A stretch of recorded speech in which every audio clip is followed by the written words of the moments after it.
დავბრუნდით კოაპირდაპირ ეთერში ესეთი მაისური მოვირგე. ეს არის თბილისი ჰიპ-ჰოპ ფანდ. ამ დღეების განმავლობაში ჩვენ სტუდიაში ქველმოქმედების ძალიან ბევრი მაგალითის შესახებ ვისაუბრეთ და კიდევ ერთი საქველმოქმედო ფონდი, რომლის მიზანია სწორედ დაზარალებული ოჯახების დახმარება და დიდი სიამოვნებით წარმოგიდგენთ სტუმრებს. ბიძინა ქუმსიაშვილი ფონდის ოპერაციული დირექტორი, ლუკა პოპიაშვილი ფონდის დირექტორი, თამარა კოზიუკი კომუნიკაციის დირექტორი, ადრიან სკოფჰამი იდეის ავტორი. დიდი მადლობა სტუდიაში მობრძანებისთვის. ალბათ ბუნებრივია უნდა დავსვათ პირველი შეკითხვა, საიდან გაჩნდა იდეა და რა მიზანს ემსახურება ეს ფონდი. ალბათ ჩვენს უცხოელ სტუმართან იქნება პირველი შეკითხვა თქვენა და დაგვეხმაროთ I think I understood her question. ლოგიკურად მივდივართ, ასე რომ შეკითხვა ბუნებრივია გასაგებია. So, first of all, we experienced the storm on the 13th, and we were very worried about what had actually happened in Tbilisi. პირველად, რა თქმა უნდა, ამ შტორმის შემდეგ რაღაც ნერვიულობის ფონზე რაღაც იდეები წამოვიდა, ფიქრობდით რა შეიძლება გაგვეკეთებინა. So the experience that I have in the United Kingdom, where I'm from, is that often what happens is that the infrastructure can be repaired very quickly, but the people that really suffer, which is the people and the animals, they don't get taken care of so well. And so I looked at the media internationally and I sort of saw that the most striking image that was traveling around the world was the hippo.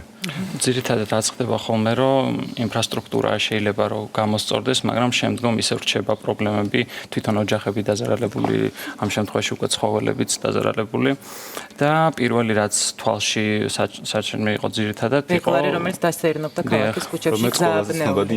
და ეს თან სოფლიოში რაღაც მედიამ იმ წუთასვე აითვისა. და შეიქმნა სიმბოლური ლოგოც, ხო? ლოგოს შექმნის ისტორიაც, ვინ არის ამ აპლიკაციის ავტორი, ასე ვთქვათ. ბატონი ადრიანი. Yeah, I think the most important. ქართული ესმის ჩვენს Yeah, sorry guys. So I can understand quite a lot but not speak. Now, the thing about any kind of disaster is obviously it's very sad because people have passed away. But I think that it's very necessary to generate hope in such a situation, and the hippo is a very positive animal and a positive symbol, and I think everyone in Georgia also looked at that and smiled a little bit about the hippo and how he's essentially moving around, and how the people were able to kind of help him to move back to his home. ჩვენთვის თავარი იყო რომ რაღაცა იმედი გაგვეღვივებინა ხალხში და ჰიპო ერთ-ერთი საუკეთესო ეს ბეჰემოთი საუკეთესო საშუალება იყო, იმიტომ რომ ხალხი რო უყურებდა რაღაც უფრო ღიმილს აწევდა და რაღაც დადებით ემოციებს. ფონდი არის საერთაშორისო. ანუ შეიძლება ითქვას, რომ აერთიანებს მსოფლიოს ძალიან ბევრ ქვეყანას, ხო? რა სტრუქტურით მუშაობთ, როგორ ხდება მოძიება თქვა თანხების და რა არის ის გზა, რითიც შემდეგ ეხმარებით უკვე დაზარალებულ ოჯახებს? როგორია სტრუქტურა გვაინტერესებს?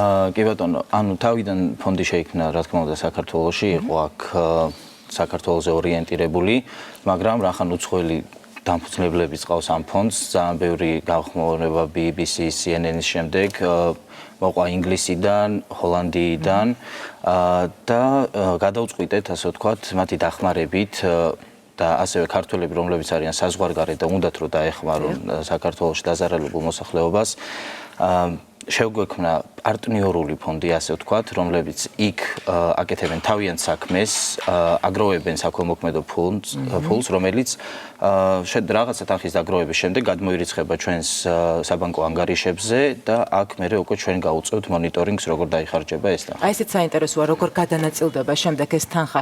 მოხდება იმ დაზარალებულები ოჯახების შესწავლა, მათი მდგომარეობის შესწავლა, უფრო სწორედ ამის მიხედვით პრიორიტეტები როგორ განაწილდება. ამაზე გეტყვით, რომ ანუ ძირითადად ეს დღეები მე პირადად მოვახმარე იმას, რომ დავდიოდი სხვადასხვა არასამთავრობო საერთაშორისო ორგანიზაციებში, თვითონ მერიასთანაც გქონდა კომუნიკაცია და ყოველდღიურად ანუ ახლდება ინფორმაცია, ანუ ერთ დღეს რო შეიძლება ტანსაცმელი ჭირდებათ, მეორე დღეს უკვე სხვა საყოფაროსნებებით და ანუ ამის მიხედვით ჩვენ თანხები როგორც შემოგდის, ყოველდღიური კავშირი გვაქვს წითელ ჯვართან, გაეროს refugee fund-თან და ანუ გვაწვდიან ამ ინფორმაციას, ამ ჩვენ თვითონაც რა თქმა უნდა დავდივართ, ვიკვლევთ, ვცდილობთ რომ მაქსიმალურად მოვიძიოთ ინფორმაცია, რომ პირადად იყოს ჩართულები ამ პროცესში. დიახ, რა თქმა უნდა. ქალბატონ თამარასაც რომ ვკითხოთ, როგორ ხდება უკვე უცხოეთთან ურთიერთობა, ხო? როგორც მივხვდი, რაღაცა ეს მხარე მას აღარია. Ani spрашивают, და რამდენად დიდია იქიდან мотивация, ინტერესი, რამდენად ბევრი ადამიანი ჩაერთო თუნდაც იმ ფონდებში, რომლებიც уცხоეთში არის. они хотят знать, как происходит коммуникация на интернациональном уровне и какая у них, скажем так, как сильно они хотят помогать. Буквально после первых создания странички, после того, как идея появилась, мы создали страничку в Фейсбуке. И за первые сутки было 5000 человек добавлено, за вторые уже было 10 000 человек. Каждую минуту поступало не меньше 2 сообщений в Facebook с предложением о помощи на всех языках. То есть это... половину языков некоторых я даже не могла понять, что это за язык. Мне надо было копировать в Google и понимать вообще, какой это язык, с какой страны поступает сообщение. Მაგრამ თავარია რომ მიზანი იყო ერთი. На данный момент у нас есть представители в многих странах, которые занимаются от просто коммуникации с людьми, с прессой и с фондами, которые также хотят нам помогать. С одной стороны. С другой стороны, мы напрямую общаемся с другими странами. То есть перечень стран, не знаю, 20-30. Это можно всю Восточную и Западную Европу перечислять, даже Австралия есть. То есть... რა კონკრეტული პროექტების განხორციელებას გეგმავთ იმისთვის, რომ მოიზიდოთ თუნდაც თანხა და შემდეგ გადავრიცხოთ დაზარალებული ოჯახების დასახმარებლად, იმიტომ რომ მე ვიცი მაისური, რომელიც ასევე შეიძლება ითქვას, რომ მისი შესყიდვით ჩვენ შეგვიძლია დავეხმაროთ, ჩვენი წვლილი შევიტანოთ და ასევე ვიცი, რომ ჩანთებიც მზადდება, ხო? კი. პირველი რასაც მინდა ხაზი გაუსვა, მაისურებს არ უყიდით ოფიციალურად, ეს არ არის გაყიდვა, ეს არის ასე ვთქვათ, საჩუქარი ჩვენი ფონდისგან იმის გამომხატველი, რომ თქვენ დაეხმარეთ 13 ივნის დაზარალებულ მოსახლეობას. არ გვინდა არ გვინდა გაყიდვის სახე მივცეთ, ხო, რომ ჩვენ ამას ვყიდით, იმიტომ რომ არ იყო ეს ჩვენი იდეა, რა თქმა უნდა. აქედან ვართ წამოსულები, ეს არის საქველმოქმედო ფონდი, არაფერს არ ვყიდით, უბრალოდ გამომხატველი არის, ვისაც მაისური აცვია, რომ ის ჩართულია ამ პროცესებში. გულთან ახლოს მიიტანეს საქართველოს გაჭირვება და მაქსიმალურად რითიც შეძლეს, რა თქმა უნდა, დაეხმარნენ დაზარალებულ მოსახლეობას. რაც შეეხება პროექტებს, ჩვენ ერთ-ერთი ყველაზე დიდი პროექტი სავარაუდოდ განხორციელდება კეთი მელუას კონცერტი იქნება ლონდონში.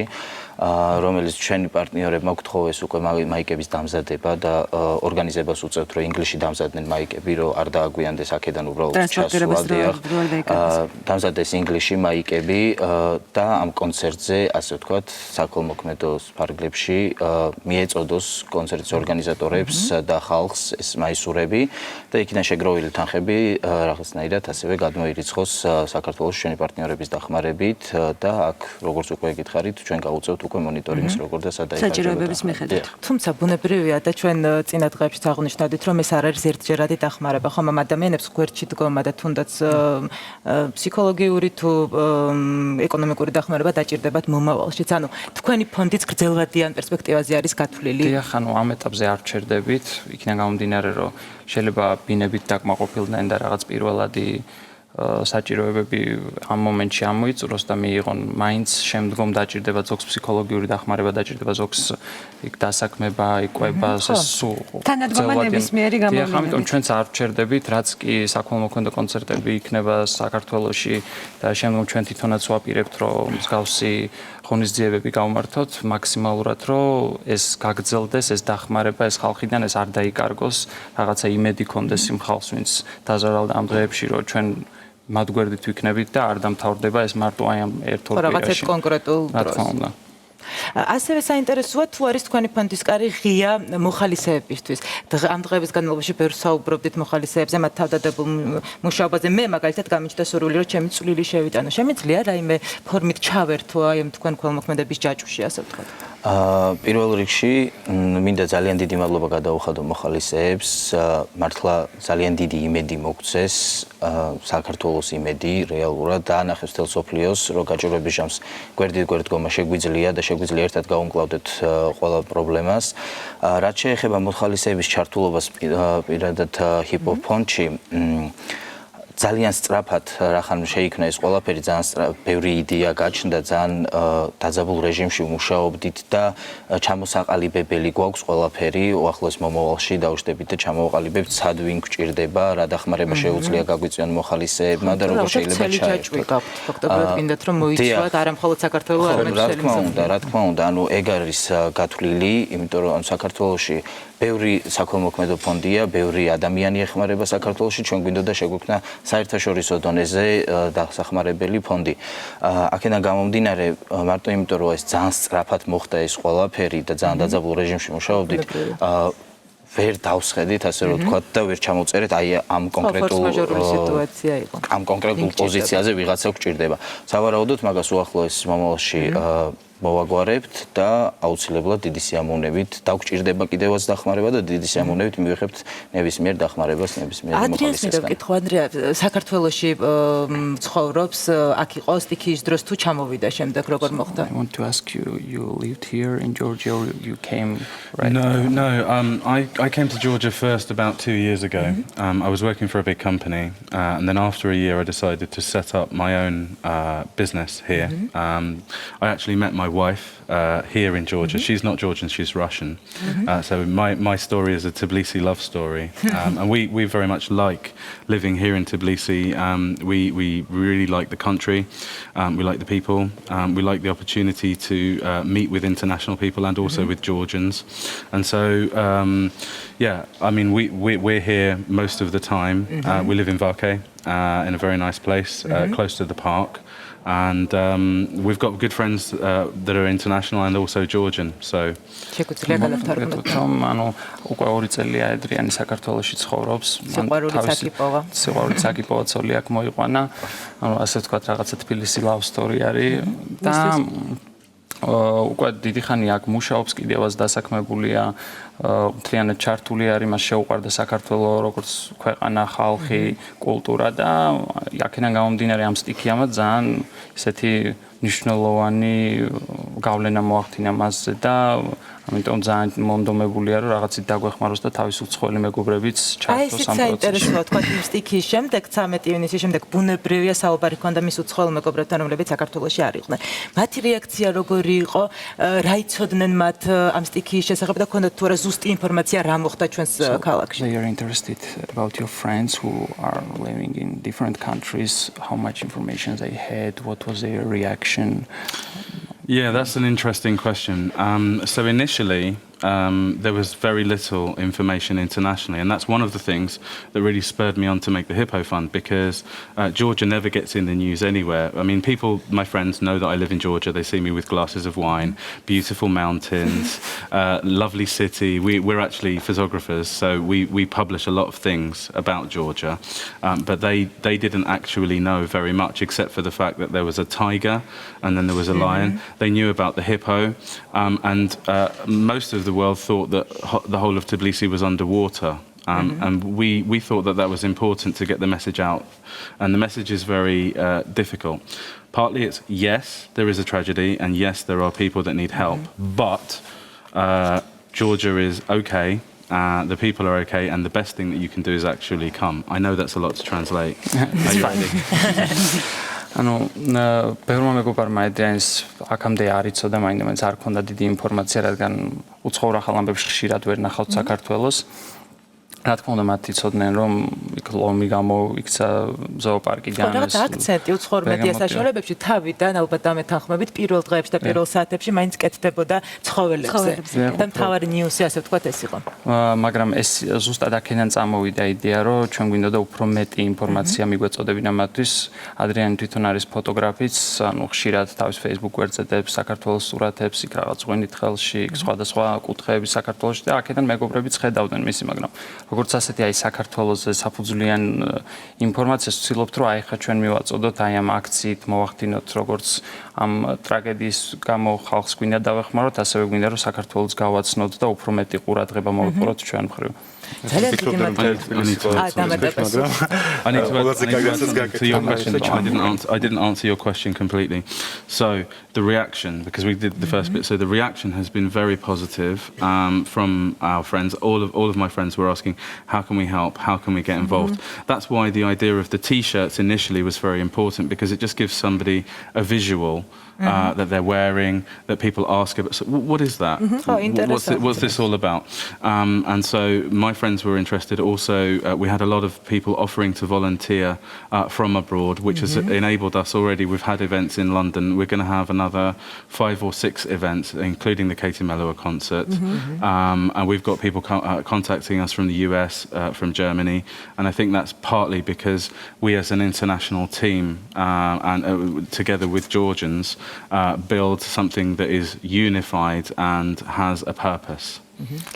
Adrian's უნდა იმის აღნიშნა, რომ ჩვენ აქ არ ვართ რომ მარტო არც ქართველები, მარტო უცხოელები, ჩვენ ერთად ვართ, გაერთიანებული ვართ, ამითი ვაძლევთ мотивაციას ჩვენ უცხოელ მეგობრებსაც, რომ უფრო მეტი ნდობა გქონდეთ, უფრო ნახონ, რომ ანუ ქართველების გვერდზე სხვა ქვეყნის წარმომადგენლებისგან და ისევე ცდილობენ დაგვეხმარონ, როგორც ჩვენ თვითონ ვართ ჩართულები. ჩვენ უკვე გქონდა ბევრი აქცია ინგლისში, გქონდა ამერიკაში რაღაც ღონისძიებები, გეგმავთ ჩეხეთში, ჰოლანდიაში და ანუ ეს არ გვინდა რომ გაჩერდეს, ეს პირიქით გვინდა გააქტიურდეს და ხალხს ვისაც უნდა ჩართულობა, სულ ყოველდღიურად გვიკავშირდებიან ჩვენ სხვადასხვა ქვეყნებიდან და მაქსიმალურად ვცდილობთ ჩვენს რომ რაღაც ინფორმაცია მივაწოდოთ, როგორ შეიძლება რომ დაგვეხმარონ და გვერდში დაგვიდგნენ ამ რთულ პერიოდში. ძალიან დიდი მადლობა სტუდიაში მომბრძანებისთვის, ძალიან დიდი მადლობა იმისთვის, რომ აკეთებთ ამ საქმეს. თბილისი ჰიპ-ჰოპ ფონდის, ასე ვთქვათ, სიმბოლო და სავიზიტო ბარათი გახლავთ ეს მაისური. სახელოვნებო სექტორის ჩართულობა საქველმოქმედო ჯაჭვში კვლავაც გრძელდება. დაგველოდეთ რეკლამის შემდეგ დავბრუნდებით.